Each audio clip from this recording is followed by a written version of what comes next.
Il était une fois, dissimulé au cœur de l'Afrique, un village extraordinaire nommé Tanit Sara.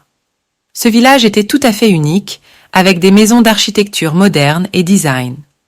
Les maisons étaient en des œuvres d'art en elles-mêmes, avec des façades en verre coloré qui reflétaient les couleurs de l'arc-en-ciel, des toits en forme de dôme futuriste et des allées pavées de dalles lumineuses.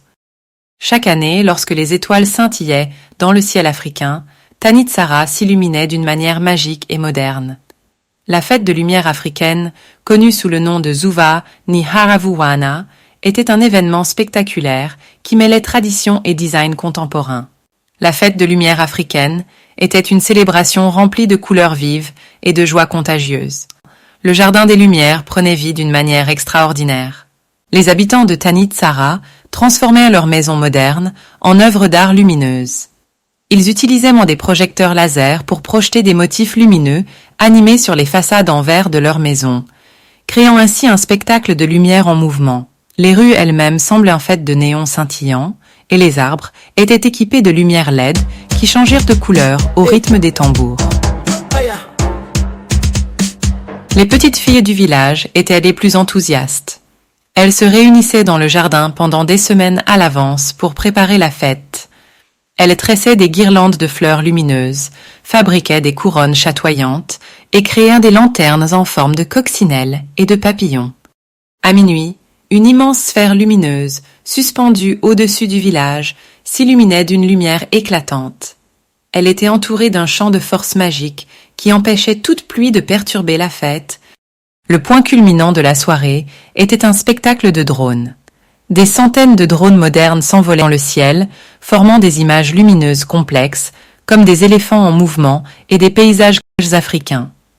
C'était une symphonie visuelle moderniste qui émerveillait les enfants et les adultes. Les enfants du village, vêtus de tenues modernes et scintillantes, faites de matériaux high-tech, portaient des lanternes LED en forme de drones et de fusées. Ces lanternes n'étaient pas simplement lumineuses, elles pouvaient aussi voler dans le ciel nocturne, créant des formations lumineuses éblouissantes. La sphère diffusait des faisceaux de lumière laser qui dessinaient des constellations lumineuses dans le ciel, créant une atmosphère magique et futuriste. La fête se terminait par un banquet avec des plats gastronomiques préparés par des chefs talentueux. Les plats étaient servis sur des tables en verre qui semblaient flotter dans l'air, ajoutant une touche de design à l'expérience culinaire. Les habitants de Tanit Sara partagèrent des contes et des légendes, tout en savourant des mets traditionnels, des plats colorés comme le pilao. À la fin de la nuit, alors que les étoiles brillaient plus intensément que jamais, les enfants rentraient chez eux avec des souvenirs inoubliables et magiques dans leur cœur. Et chaque année, ils attendaient avec impatience la prochaine fête de lumière africaine, où la tradition et la magie se mariaient pour créer une expérience extraordinaire. Je suis fier, African Grandmaster, strong and rare.